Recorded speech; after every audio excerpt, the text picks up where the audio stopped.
Hello အားလုံးပဲမင်္ဂလာပါ日本メモရှန်ရတာလေးကြိုဆိုပါရစေအမဒီနေ့မှာအားလုံးကိုမိတ်ဆက်ပေးရှင်တာကကြတော့ဒီ Power Automate ဆိုတဲ့ဒီ Microsoft ကထုတ်ထားတဲ့ application လေးနဲ့ပတ်သက်ပြီးတော့ဖြစ်ပါတယ်ဆိုတော့ software လို့ပြောရမှာပေါ့နော် application တော့မဟုတ်ဘူးသူကဒီလိုပုံစံလေးရှိရပေါ့နော်ဖွင့်လိုက်တဲ့အခါမှာဆိုရင်တော့ဒီလိုပုံစံလေးထွက်လာပါတယ်ဆိုတော့ဒါ Power Automate မှာ2မျိုးရှိတယ် Power Automate Desktop ရယ် Power Automate Cloud ရယ်ဆိုပြီးတော့ပေါ့နော်အမကတော့ Power Automate Desktop user ဖြစ်တယ်ပေါ့လေအမလည်းလေ့လာတာအများကြီးတော့မကြသေးဘူးဒါပေမဲ့အမလေ့လာတဲ့အချိန်မှာအရင်ခက်ခဲတယ်ဘာခက်ခဲလဲဆိုတော့လေအမကအခုလက်ရှိဂျပန်မှာလုံးလုံးနေတာပေါ့နော်ဒါပေမဲ့မြန်မာမှာရှာကြည့်တဲ့အခါမှာလေဒါကိုသိတဲ့လူလည်းနည်းတယ်ပြီးတော့လုပ်တဲ့လူတွေလည်းအဲ့လိုသင်တန်းတွေပါဖွင့်တာမျိုးလည်းအမသိပြီးတော့မတွေ့မိပေါ့နော်တွေးတဲ့တချို့သင်တန်းလေးတွေရှိရဲဒါပေမဲ့နိုင်ငံခြားဆရာတွေလာဖွင့်နေပေါ့လေအဲ့ဒါပြီးတော့သူကလေငွေကြေးအရဆိုလို့ရှိရင်လည်းရန်စည်းများရပေါ့နော်အဲ့ဒါနဲ့အမလည်းအမသိတဲ့ဟာလေးတွေကို share လုပ်ပေးချင်တယ်လို့တွေးပြီးတော့အမဗီဒီယိုလေးလုပ်လိုက်တာအမဗီဒီယိုလေးတွေက perfect ဖြစ်နေမှာမဟုတ်ဘူးဆိုပေမဲ့အမတတ်နိုင်သလောက်ပေါ့နော်အမသိတဲ့အရာလေးတွေနဲ့ပတ်သက်ပြီးတော့ share လုပ်သွားပေးချင်ပါတယ်ဆိုတော့အမလည်းစကားဦးတန်းတာအရင်ရှိသွားပြီဆိုတော့အမတို့ဒီနေ့စလိုက်ကြမယ်ပေါ့နော်ဆိုတော့အမတို့က Power Automate လို့ပြောမယ်ဆိုရင်သူက Automate ရဲ့အဓိပ္ပာယ်အရင် Automation အပိုင်းကိုသွားတယ်ပေါ့နော် RPA လို့လည်းပြောကြတယ်ဒီ robot test ပေါ့နော်ဒီလိုပုံစံမျိုးသွားတယ်ဆိုပြီးတော့တော်တော်များများကိုသူအလိုအလျောက်လောက်ဆောင်ပေးတယ်ဥပမာအမတို့ database တွေက data တွေကိုဆွဲထုတ်ရှင်တဲ့အခါမှာလားဥပမာ Excel ကိုအမတို့ကဒီအလိုအလျောက်နဲ့ပေါ့နော်သူကတည်းကသူ run အောင်လို့ command ပေးထားပြီးတော့ဒီ print ထုတ်တဲ့ PSC ထီကိုပဲအမတို့ကဒီ Power Automate နဲ့run ထားလို့ရတယ်အကျဉ်းကွန်ပျူတာကြီးကသူကသူအလုံးလုံးနေတာဒီဘက်ကအမတို့ကဒီ flow လို့ခေါ်တဲ့အရာလေးကိုရေးတဲ့အချိန်မှာပဲအမတို့ကစဉ်းစားရမယ်အားဆက်ထုတ်ရမယ်ပေါ့လေပြီးသွားတဲ့အခါမှာနောက်တစ်ခါကျတော့ तू ကဒီ application အသေးစားလေးလိုမျိုးပဲပေါ့လေကုတ်မရေးရဘူး no ကုတ်နဲ့ဒါခိုင်းဟာဆက်လုပ်တယ်ပေါ့နော် develop လုပ်တယ်ပေါ့အဲ့လိုပုံစံမျိုးရှိရဲဆိုတော့အမတို့ဒီနေ့စလိုက်ကြတော့မယ်အမစကားဥတန်းတာအရင်များသွားပြီဆိုတော့နေနော် okay အဲ့ဒါဆိုရင်ဒါ Power Automate ကအမတို့ဒီ Google တို့ဘာလို့မှသွားပြီးတော့ Power Automate Desktop ဆိုပြီးရှာလိုက်တဲ့ခါကျရင် तू ပတ်စံမပေးရအောင်မူလျောဆိုပြီးတော့ဒီအလကားဆိုပြီးတော့ထွက်လာတယ်နော်အဲ့ဒါကိုdownload ဆွဲပြီးတော့ကိုဟာတာနေကိုinstall လုပ်လိုက်တယ်ဆိုလို့ရှိရင်ပြီးပြီဆိုရင် laptop ထဲဝင်သွားပြီဆိုရင်ဖွင့်လိုက်ရင်ဒီလိုပုံစံထွက်လာလိမ့်မယ်အဲ့ဒီအဆင့်တော့အမမလုပ်ပြတော့ဘူးเนาะအဲ့ဒါတော့ကိုဟာကို run ကြပါလေ okay အဲ့ဒါပြီးတော့အမတို့အခုဆက်ပြီးတော့မှဒီနောက်ပိုင်းအရာလေးတွေမတို့ဆက်သွားမယ်ပေါ့နော်ဆိုတော့ဒီနောက်ပိုင်းကိုဆက်သွားမယ်ဆိုတော့အခုအမတို့ကဖွင့်လိုက်တဲ့အချိန်မှာဒီလိုပုံစံကြီးထွက်လာပြီဟုတ်တယ်ဟုတ်အဲ့လိုထွက်လာတဲ့အချိန်မှာအမတို့ကအခု flow အသစ်ကိုစတင်ပြီးတော့တိဆောက်မှာဖြစ်တယ်အဲ့တော့အမတို့ကဒီမှာ新しい flow ဆိုပြီးတော့ရေးထားတယ်ဆိုတော့အမနောက်ရက်ဒီမှာတော့လေအင်္ဂလိပ်လို version ပြောင်းပြီးတော့လုပ်ပြီးကောင်းမလားလို့စဉ်းစားနေတယ်အမကဂျပန်ပုံစံနဲ့ပဲသုံးနေတဲ့ Japanese user လို့ဖြစ်နေတော့လေဒီနေ့ကတော့တကယ်အားနာပါတယ်အမနောက်ဗီဒီယိုလေးလည်းအမတို့ဂျပန်သုံးနေတယ်လို့ဆိုတော့ဒီဂျပန်ဖုန်းနဲ့ပဲလုပ်ရင်ကောင်းမလားအင်္ဂလိပ်လိုလုပ်ရင်ကောင်းမလားအမတစ်ချက်တော့စဉ်းစားပြီးတော့ပြန်တော့လုပ်ကြည့်မယ်ပေါ့နော် okay အဲ့တော့ဒီမှာဒါကတော့ဒါအသစ်ပေါ့နော် flow အသစ်ကိုအမတို့ကစဆောက်မှာဆိုရင်ဒီကောင်လေးကိုအမတို့ယူလိုက်တယ်ယူပြီးတော့ဒီမှာသူက flow mail လို့ရေးထားတယ်ပေါ့နော်အဲ့တော့အမတို့ကဒီမှာနာမည်ပေးမယ်ဘာနာမည်ပေးမလဲဆိုတော့ okay ဒီနေ့ကအမတို့ကပထမဆုံးရေးဖြစ်တဲ့အတွက်ကြောင့် day 1ဆိုပြီးတော့အမတို့ကနာမည်ပေးလိုက်မယ်နော် okay day 1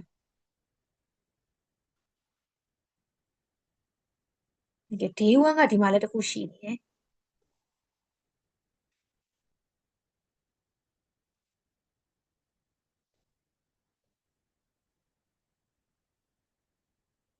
ဒီမှာတော့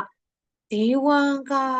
ဘယ်နှခုဖြစ်သွားမလဲနှစ်ခုဖြစ်သွားမလားမသိဘူးเนาะအဲ့တော့ day 1ဆိုပြီးတော့အမတို့ကနာမည်ပေးထားတယ်ပြီးရင်ဒါကိုကြည့်လိုက်မယ်ပေါ့နော်ကြည့်လိုက်ရင်တော့ဒီမှာရေးထားတယ် action တော့ cancer ကိုတဲ့ဆိုတော့ဒီမှာ action တွေအများကြီးရှိရယ်ပုံမှန်ဆိုအမတို့ကကုတ်တွေရေးရမှာဒီမှာကျတော့ကုတ်မရေးပဲနဲ့ဒီက action လေးတွေကိုပဲယူပြီးတော့အမတို့ကလေ drag နဲ့ဒီဘက်ကိုဆွဲထည့်ပြီးတော့အမတို့လိုချင်တဲ့ပုံစံကိုဖန်တီးလို့ရတယ်အဲ့လိုမှတ်ထားလိုက်ရတယ်ပေါ့နော်ဆိုတော့အမတို့ကဒီနေ့ဘယ်အရာကိုပထမဦးဆုံးဂျီထိုးပေါ့နော်ဆိုတော့ automation ပုံစံမျိုးနဲ့လုပ်မလဲပေါ့အဲ့ဒီအချိန်မှာအမတို့ကဘာနဲ့လုပ်မလဲဆိုတော့ပထမဆုံးအမတို့က Excel ကိုလုပ်ရှင်တယ် okay အဲ့တော့အမတို့က Excel ကိုသွားမယ်ဒီမှာ Excel ရှိရပေါ့နော်ဒီမှာအမျိုးအစားအများကြီးအမတို့က Excel ကိုရွေးလိုက်တယ် Excel ရွေးပြီးတော့သူကရေးထားတယ်ဒီမှာ Excel တော့ Keydo ပေါ့နော်ဆိုတော့ Excel တော့ Keydo ဆိုတော့ဒါ Excel ကိုဖွင့်တာ computer တွေပါဖွင့်တဲ့ဟာကိုမတို့ကဂျပန်လိုဆိုရင် kiro ဆိုပြီးသုံးတာဟုတ်ဆိုတော့ excel ကိုဖွင့်နေဆိုတော့ excel လို့ kiro ဆိုပြီးမတို့ကဒီကောင်ကိုဆွဲခေါ်လိုက်တယ်ဆွဲခေါ်လိုက်တဲ့အချိန်မှာဒီလိုမျက်နှာပြင်ထွက်လာတယ်အဲ့မှာမတို့ကြည့်ကြည့်မယ်သူကရေးထားတယ် excel လို့ kiro ဟုတ်ပြီ excel လို့ kiro ဆိုတာမှန်တယ်ဒါပေမဲ့နေကဘယ်က excel ကိုတွားပြီးတော့ kiro လုပ်မလဲဆိုတော့သူကဒီမှာရေးထားတယ်ခါရတော့ document ကိုရှိရောပေါ့နော်အမတို့ကလုံးဝဘာမှမရှိတဲ့ data ကိုသုံးပါလားဒါမှမဟုတ်ရင်စွန့်ရင်တော့ document ကိုဟီယာခုရှိနေပြီးသား data ကိုအမတို့ကဖွင့်မလားနော်အဲ့နှစ်ခုထဲကတစ်ခုမတို့ရွေးရပြီအမကတော့ဒီနေ့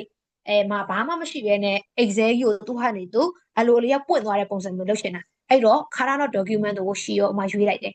ရွေးပြီးတော့ဒီမှာ short sign လို့ပါလို့ရှိရပေါ့နော်အမဒါတွေကိုတော့ထားလိုက်မယ်ဘာမှမပေးထားဘူးပေါ့နော်ပြီးတော့ဒီမှာရေးထားတယ်ဆဲစာရဲတာဟန်စု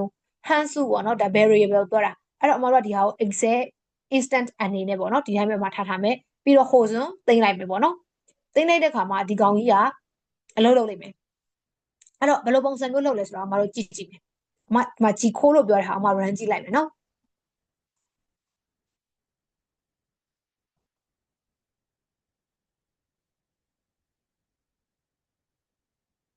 โอเคအမ run လိုက်တဲ့အချိန်မှာ excel ရဒီလိုမျိုးအလိုလျောက်သူ့ပတ်ကနေသူပွင့်လာတယ်ပွင့်နေပြီသားဖြစ်သွားပြီအဲ့တော့ဒီကောင်အမကခဏပြန်ပိတ်လိုက်မယ်နော်ပွင့်သွားတဲ့ excel ကိုအမရဲ့ desktop မှာကြည့်ကြည့်လိုက်နော်အမမှာဒီမှာ excel နဲ့ပတ်သက်တာဘာမှမရှိနေဘူး okay အဲ့တော့အမကဒါကို run မယ် run ဖို့အတွက်ဆိုမစမ်းမသားပြီokay အဲ့တော့အမကဒီဟာကို run ဖို့အတွက်ပေါ့နော် excel လို့ kilo ပြီးသွားတော့နောက်ထပ်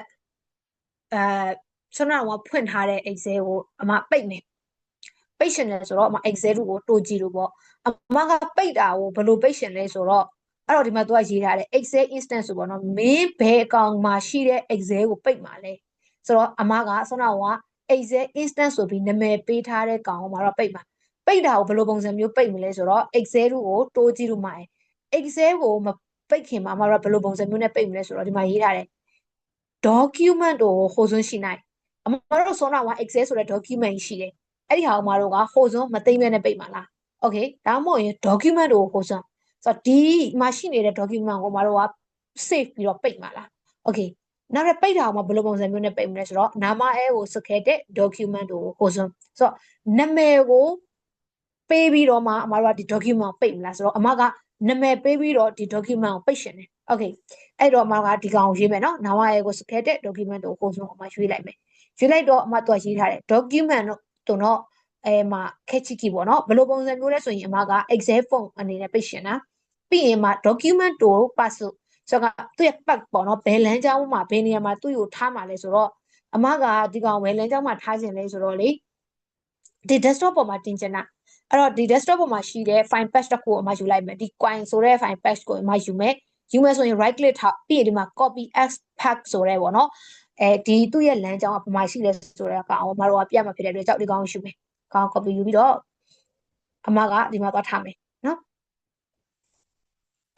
ဒါပေမဲ့အမတို့ကဒီပုံစံတိုင်းထားရင်အမတို့က coin ကိုပိတ်ထားတယ်လို့ဖြစ်မှာလေနော်အမက coin ကိုလိုချင်တာမဟုတ်ဘူးအမ coin ကိုလိုချင်တာမဟုတ်ဘဲနဲ့အမကဒီနေရာမှာ desktop အပေါ်ထိဆိုတော့ desktop ထိရတော့မှန်တယ်ပြီးအမက excel ကိုနာမည်ပေးမှာဘယ်လိုနာမည်ပေးမလဲဆိုတော့ text ပေါ့နော် text ဆိုတဲ့ excel ကိုအမကသိမ်းချင်တာဖြစ်တယ်အဲ့လိုမျိုးနာမည်ပေးပြီးအမကဟိုစွန်းလောက်လိုက်တယ် okay အမဒါကို run ကြည့်ကြည့်မယ် run ကြည့်ကြည့်ဘယ်လိုပုံစံမျိုးထွက်ပလဲပေါ့နော်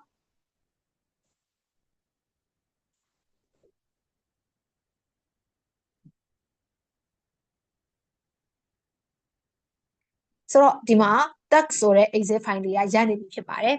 ဆိုတော့ဒီနေ့ကတော့ဒီလောက်ပေါ့နော်နောက်ရက်ဒီမှာဆိုလို့ရှိရင်တော့ဒီ excel ထဲမှာဘယ်လိုမျိုး data တွေကိုရေးမလဲပြီးရင်ဘယ်လိုသိမ်းမလဲဆိုတဲ့ဟာတွေကိုတစ်ဆင့်ချင်းစီအမသိသလောက်လို့ share လုပ်ပေးသွားမှာဖြစ်ပါတယ်ဆိုတော့ဒီနေ့တော့ကျေးဇူးအများကြီးတင်ပါတယ်နော်ဒီလောက်ပါပဲ